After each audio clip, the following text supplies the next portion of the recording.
On Christmas Day in Camelot, a mysterious Green Knight appears before King Arthur and his men with the proposition of a game. He asks for one of Arthur's knights to deal him a blow, and that in 1 year's time, the same man should seek him out to receive a strike in return from the Green Knight. Gawain accepts the challenge, but is shocked when the intruder still lives after being beheaded.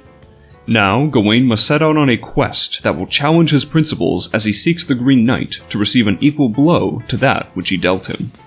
Sir Gawain and the Green Knight was actually one of the required texts for a psychological literature class I took during my senior year in college, and I enjoyed the piece very much. It's an excellent poem I encourage you to read. So, hearing of this project along with the cast and crew attached had me considerably excited. Slap on that A24 logo and you've got a guaranteed ticket from me. Having watched it, I can honestly say it's hard to put into words how remarkable of a picture this is. Right out the gate, the most distinguishable feature of this film is the cinematography. The visuals are utterly stupendous, with gorgeous color grading that enchants you into this fantastical world, and superb camera work and framing that works in tandem with the narrative on a storytelling level. I think most impressive is how effortlessly the picture rotates through different aesthetics.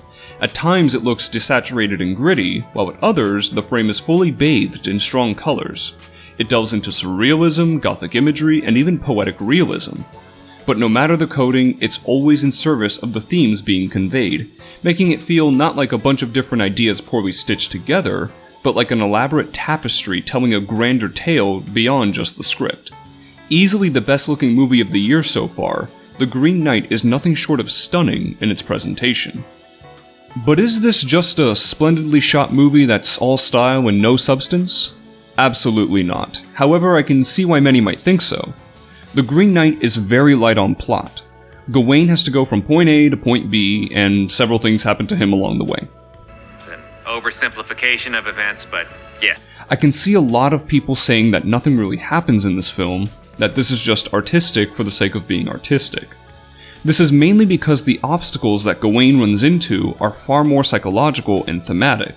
The conflicts he must face are internal, not external.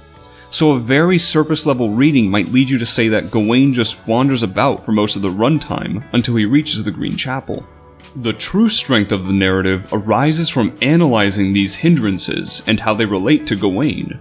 What do his actions tell us about his character? How are the 5 virtues of a knight at play in this moment? This isn't a typical fantasy adventure story where we follow our hero on his quest. The film asks us to ponder on the protagonist, his desires and morals, and how he lives up to them. It's not about the destination, it's about the journey, but even that's not entirely accurate. The Green Knight is closer to a character piece where Gawain's decisions in the face of adversity inform us more about who he is, while also changing him in some way. And speaking of Gawain, Dev Patel terrifically leads the cast as the young knight-to-be. Though not a very animated or flashy role, Patel's subdued and subtle performance is perfectly suited for the film. The part requires him to be evocative without being overly expressive, and he rides that line exquisitely. Alicia Vikander and Joel Edgerton are great here as well, but Ralph Ineson expectedly steals every scene as the titular character. Ineson's rumbling, gravelly voice alone would do the job, but coupled with the incredible costuming and prosthetics applied to him, he transforms into a force of nature despite his calm demeanor. Even with only a few minutes of screen time, Ineson might just be the most memorable part of the picture. But for all my gushing of this movie, I do have one issue, and it's to do with the ending. The film actually managed to pull the rug out from under me by heavily diverting from the original story on 2 occasions. The first trick employed I can't go into detail about, but is actually quite clever in retrospect.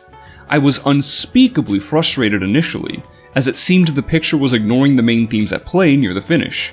But later on, I was proven a fool, as the film was able to explore an additional dimension previously left to the reader's imagination. But then, the movie opts for an abrupt ending that essentially leaves out the entire wrap-up from the poem. Now, I don't have a problem with this because of adaptation purity or anything like that. I'm fine with changes. They are inevitable in cinematic adaptations, and I generally welcome them so long as they adhere to the core feel and message of the source material. However, I think the way this film ends does a disservice to the moral by omitting such a significant chunk of the original tale. You could argue that the movie accomplishes the same goals with this alteration, but it is far vaguer than it needs to be, and this is coming from someone who has read the poem. I think that if the basic epilogue were kept intact here, the conclusion would have been all the better for it. I admire The Green Knight for trusting its audience to this degree and not spoon-feeding everything to us, but I do think just a bit more clarity would have gone a long way. Aside from that one grievance of mine, I cannot praise The Green Knight enough for being such a singular, entrancing experience. Both the source material and the audience are treated with the utmost respect, and to call this a visually breathtaking movie would be a gross understatement.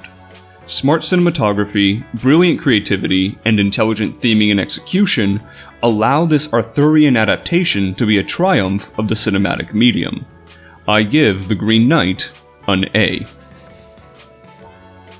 If you enjoyed the video, then please consider giving it a thumbs up and subscribing to my channel for similar topics, as that would really help me out. You can also follow me on Twitter at MiamiMovieMan, and if you want to keep up with what I'm watching, then you can check out my Letterboxd page as well. Thank you for watching.